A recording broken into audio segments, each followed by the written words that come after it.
Wait, it's my turn now. পেশাদারিত্ব ও ধৈর্যের পরিচয় দিয়ে আলোচিত ক্যাপ্টেন আশিক পেয়েছেন হাজারো মানুষের মনোজ্জ্বল ভালোবাসা। এই ভালোবাসা পাওয়ার পাশাপাশি পেয়েছেন হাজারো মানুষের হৃদয় ভাঙা আর্তনাদ। কত মেয়ে ক্রাশ খেয়ে বসে আছেন এই আশিকের উপর।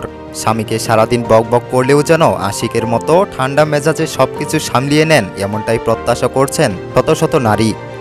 আশিককে নিয়ে ফেসবুক কমেন্টে এরকম হাজার হাজার মনের কথা শেয়ার করেছেন মহিয়সী নারীরা, এমনকি বাদ পড়েননি ছেলেরাও। ইচ্ছে মতো পোস্ট শেয়ার করে যাচ্ছেন অভিজ্ঞ হাজব্যান্ড আশিককে নিয়ে। এরকম একজন ফেসবুক পোস্ট শেয়ার করে বলেছেন, ক্যাপ্টেন আশিক ছেলেটিকে আমার একজন অভিজ্ঞ হাজব্যান্ড মনে হলো।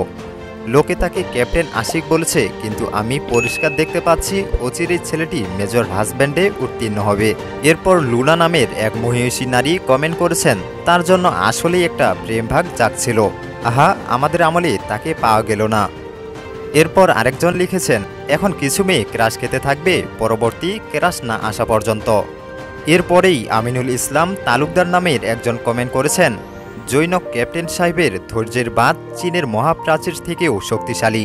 আর এই কমেন্টেই 286 জন মানুষ শুধু রিয়েক্ট ফেলেছেন। এরপর আহমেদ BLUR নামের একজন কমেন্ট করেছেন, আশিকের স্ত্রী খুবই ভাগ্যবান। এরপর ফেসবুক এক গ্রুপ থেকে আরিফুল ইসলাম রাজ লিখেছেন, একটা পাগলিকে 1 ঘন্টা সহ্য করার কারণে সেনাপ্রধানের সংবর্ধনা পেল ক্যাপ্টেন আশিক ভাই। এদিকে 5 বছর যাবত নীরবে নিভৃতে নিজের শখের এক পাগলিকে সহ্য করে যাচ্ছি, আমার জন্য কোনো সংবর্ধনা নাই। দেশের হাজার হাজার তরুণ এবং যুব সমাজের সংবর্ধনা নাই। এই বৈষম্য নিয়ে কথা বলবে কে? এবার 370 জন রিয়েক্ট করা কমেন্টটি হলো, আশিক নামের সবাই হাজব্যান্ড ম্যাটেরিয়াল, মেয়েরা বুঝে না।